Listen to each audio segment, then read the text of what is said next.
UNESCO's preamble states that violence begins from the mind. As such, a state of peace can be achieved by re-engineering individual minds towards a culture of peace. How can this be done? To develop into a tree, a seed grows peacefully as per the law of nature. Man, however, is required to develop his personality towards a culture of peace by his own efforts.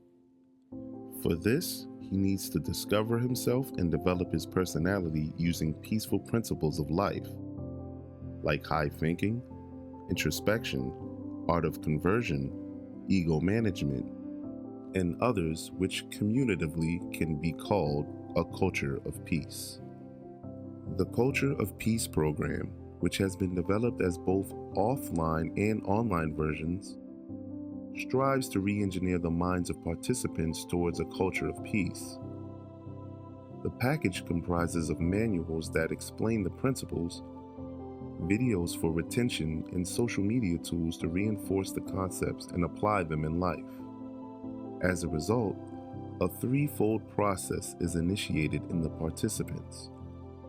First, they develop peace in their minds to cultivate positive personalities.